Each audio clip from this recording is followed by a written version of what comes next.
this Wednesday night from Juno Beach in France, the lies and deception that lay behind D-Day's success. It's an enormously complicated choreography. The secret, elaborate military mission to fool Nazi commanders. Back here in Canada, what went up finally comes down. How much Canada's central bank has slashed its trend-setting interest rate, and the relief for some homeowners. Ottawa confidential. Mr. LeBlanc, can we talk to you about the NSICOP report for a second? The Liberal government's refusal to answer which MPs allegedly colluded with foreign states. And the thousands of women behind the scenes of the Second World War. I'm so glad that I was smart enough to join. Their little-known but vital roles in defeating the enemy. Global National with Dawna Friesen, reporting tonight from Juno Beach in France. Good evening and thanks for joining us. We are on Juno Beach in Normandy, France.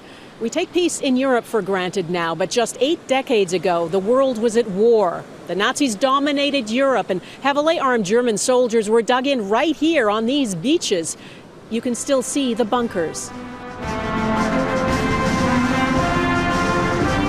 Just across the English Channel, the British, along with their Canadian and American allies, were ready to invade. And in a ceremony in Portsmouth, England today, the focus was on the few surviving British D-Day veterans. All knew that both victory and failure were possible, and none could know their fate. King Charles imagining what it must have been like for them 80 years ago today. Allied commanders had spent years devising what seemed an impossible plan to land almost 160,000 troops on these sand beaches. Finally, June 5th, 1944 was chosen as D-Day, and then bad weather hit. The massive operation had to be put on hold for a day. At the same time, the complex plan had to be kept secret from the German army. They'd trained intensely, learning to swim in combat gear, practicing leaping off landing craft onto British beaches, and they prayed. D-Day was arguably the greatest gamble in military history, in addition to being the greatest naval invasion, because, of course, the defender in that scenario has most of the advantages. Over 3 years, the German war machine dug in, raising a colossal coastal defense network, bunkers, batteries, guns, and artillery. Millions of tons of concrete and steel known as the Atlantic Wall, stretching 5,000 kilometers from southern France all the way to Norway. Overcoming that wall meant outwitting and outmaneuvering the Germans, who knew an invasion was coming, they just didn't know where or when. And this is where the Allies had an advantage. For years, they'd been intercepting German communications, encrypted by the Nazis' notorious Enigma machine, intelligence that was sent to England's Bletchley Park. There, a team of the Allies' brightest minds, most of them women, had secretly cracked the Enigma code, a breakthrough that opened a window into the inner workings of the Nazi War Command. It's an enormously complicated choreography to try to enhance German confusion, a massive deception operation to make them think that the blow was going to come someplace else. The Allies used stagecraft on a grand scale. A ghost army was fabricated in southeast England, inflatable tanks, fake military camps, and even airfields, and torrents of phony radio messages. At England's Bletchley Park, thousands of codebreakers went into overdrive, deciphering up to 5,000 German messages a day. They realized the Nazi War Command had taken the bait, tricked into thinking the Allies would invade France at the narrowest point in the English Channel and attack at Pas de Calais. By now, Enigma intelligence had pinpointed the precise locations of every German military division in France. And that opened the way to the true target of the Allied invasion. Here on the coast of Normandy is where German forces were dug in behind bunkers and gun batteries like these. It's hard to imagine their shock when, before first light, planes began bombing them. And on the horizon, the largest invading fleet the world has ever seen. By the time they realized what game was afoot, there were, 250,000 Allied troops ashore. It came at a great cost. More than 4,400 of those troops were killed. But what had seemed an impossible plan had worked.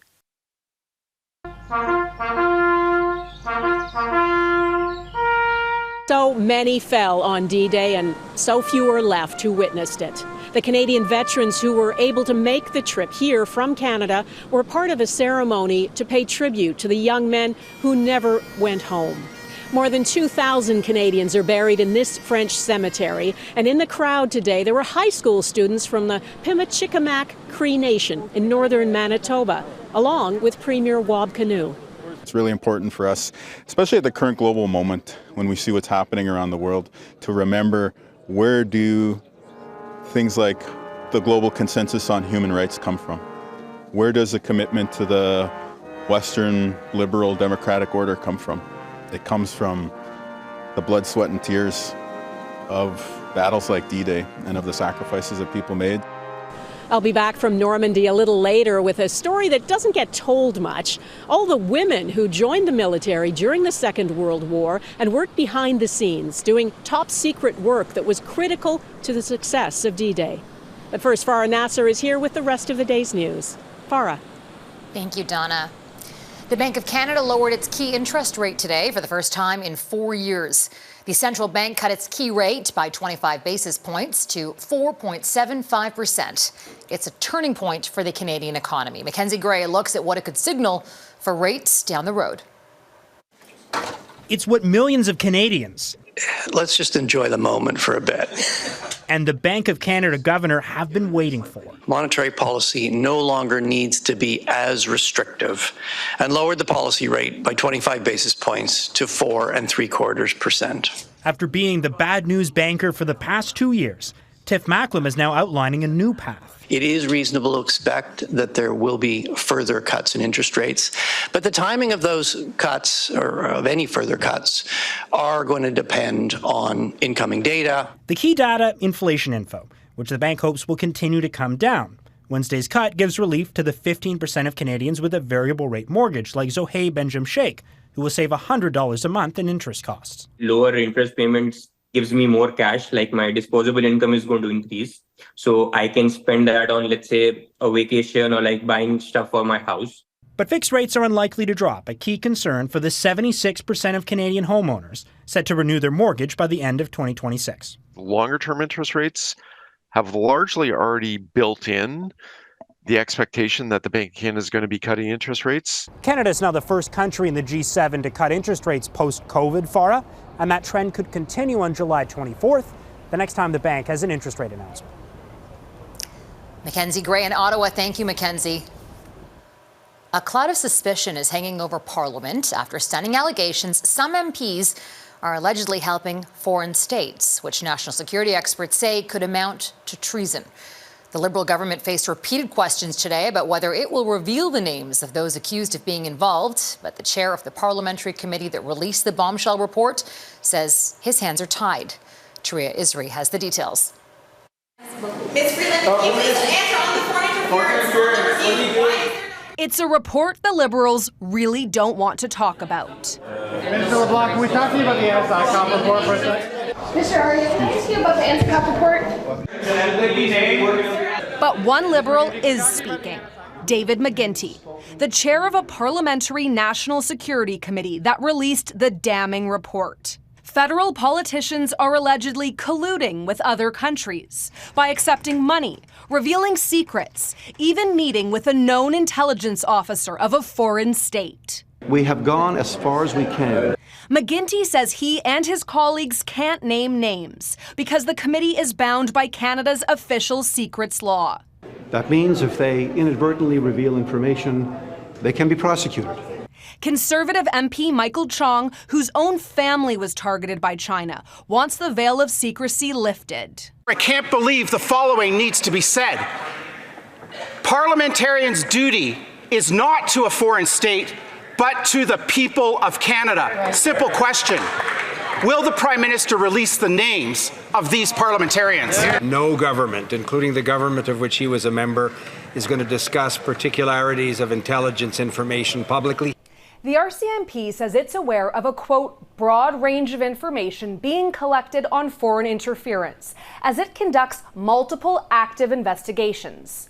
But the Mounties say they did not receive information regarding all the matters contained in that bombshell report and only learned about them after its release. Farah? Touria Izri in Ottawa. Thank you, Touria. In Hamilton, Ontario, a children's hospital is pausing tonsil and adenoid surgeries after 2 patients in the last month died shortly after undergoing those procedures. Hamilton Health Sciences, which operates McMaster Children's Hospital, says 1 child died the day after surgery, while the other died 9 days after their initial procedure. The hospital network can't confirm any apparent connection between the 2 cases. It is very unusual. This is a very rare occurrence with such a simple procedure. With that said, adverse events in hospitals, are on the rise, and unfortunately, these things can happen. The hospital's pausing tonsil and adenoid surgeries for anyone under the age of 18 until a review of the program is completed. The heat is on. Coming up, a warning from scientists on this World Environment Day.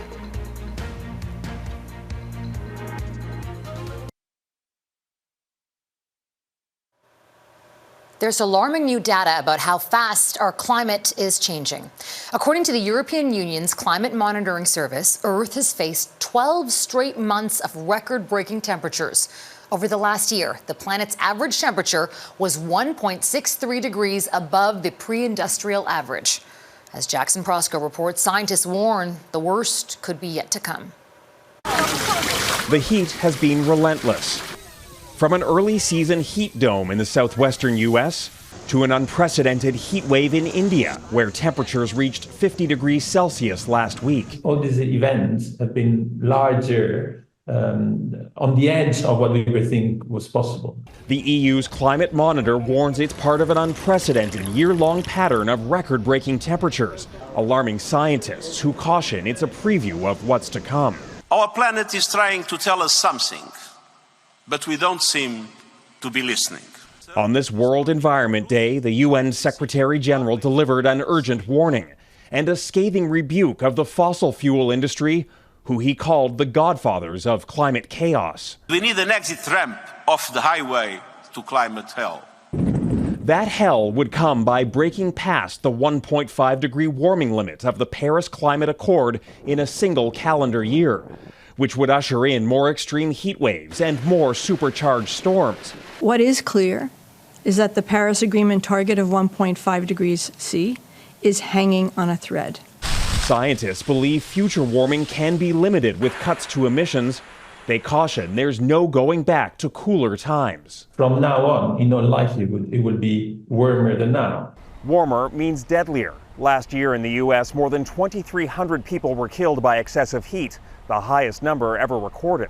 This year, with heat records already falling in the late days of spring, the planet continues its path into uncharted territory, bringing with it untold misery for millions. Jackson Prosco, Global News, Washington.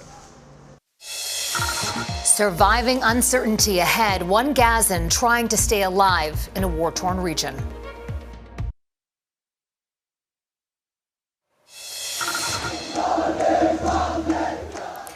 Thousands of Israelis marched through the streets today to celebrate Jerusalem Day. The procession marks Israel's capture of East Jerusalem, including the Old City and its holy sites in the 1967 Middle East War.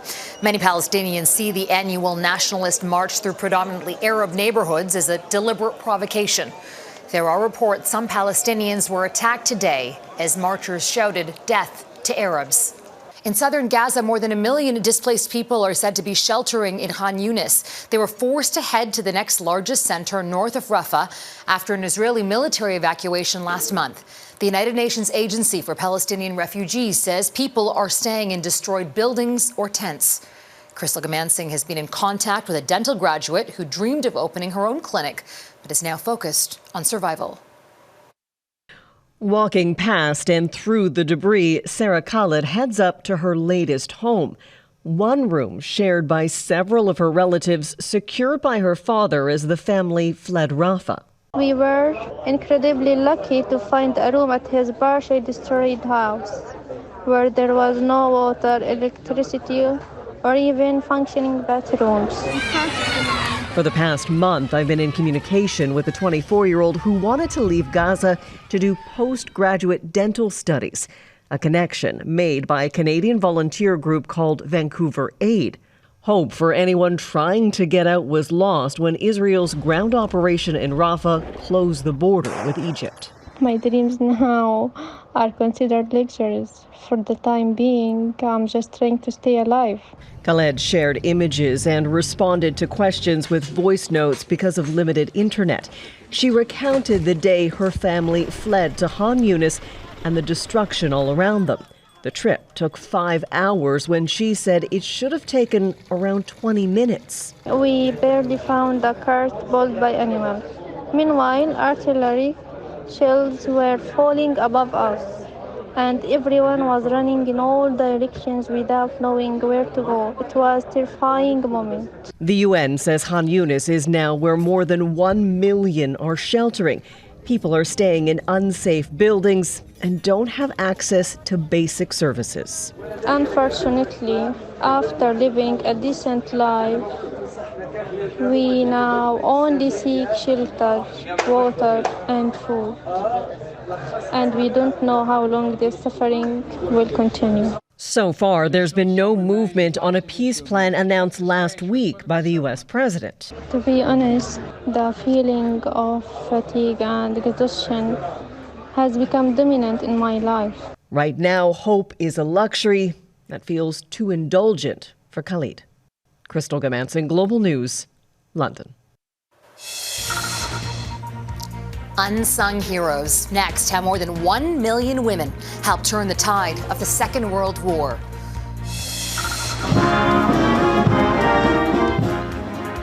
And Princess Anne paid tribute in France to the loyalty, bravery, and duty of the Royal Regina Rifles. She unveiled a statue of a Second World War rifleman to mark the 80th anniversary of D-Day. Dawna will be back from Normandy next. Welcome back to Normandy in northern France. What happened here is usually told through the stories of the men who stormed these beaches to fight German forces. But critical to their success were women. Women were barred from combat roles in the Second World War, so 1.1 million of them signed up to serve with the Western Allies and worked as code breakers, ship plotters, radar operators, and cartographers. Without them, D-Day could not have happened. The Germans had already taken over Europe and France and all kinds of places. Lucille Lane didn't used to talk much about the war. Now, at age 102, she realizes the world needs to know. So it won't have to happen again.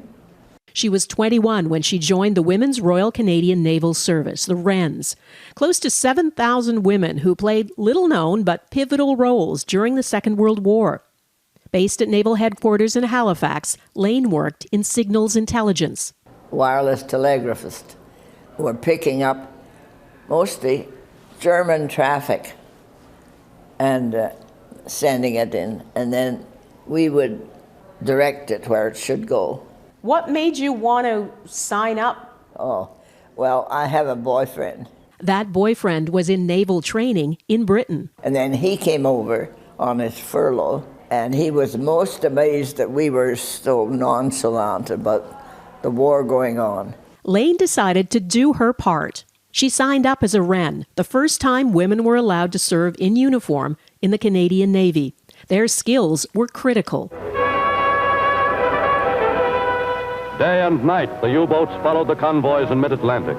Hundreds of German submarines, known as U-boats, lurked beneath the North Atlantic, hunting ships in terrifying wolf packs, crippling convoys of vital food, supplies, and troops to Europe.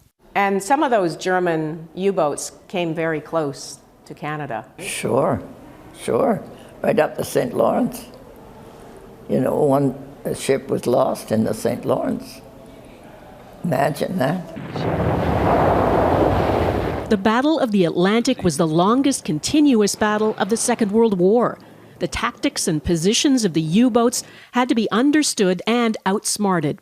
That meant intercepting messages encrypted by the infamous German Enigma machine, work mostly done by women. And their contributions directly to D-Day were enormous. Taking intelligence that was coming in about where enemy submarines or wolf packs, groups of submarines might be, and then assisting to plot or replot the routes for convoys or individual warships. In fact, Bletchley Park, the famous decoding mission, was largely run by women, as was the Canadian Naval Intelligence Unit in Halifax. It was top secret work.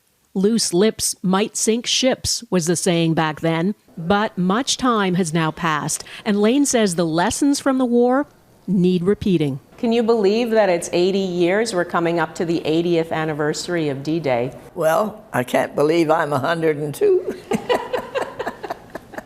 Imagine that. Think of it. I'm 102.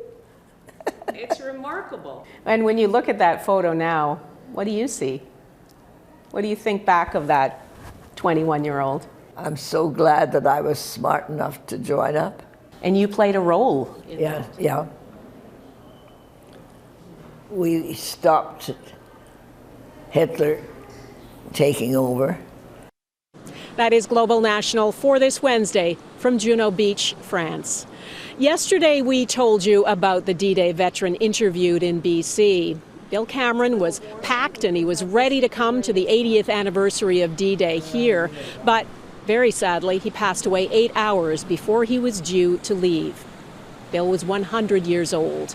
Today at the War Graves Cemetery near Juno Beach, the mayor acknowledged his absence. William Bill Cameron est né le 22 janvier 1924 à Brandon. And he asked those gathered to observe a minute of silence in Bill Cameron's honor.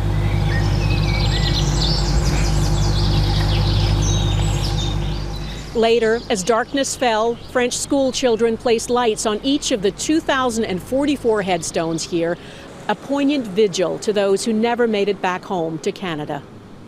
Thanks for watching. We'll be back from Normandy for D-Day tomorrow.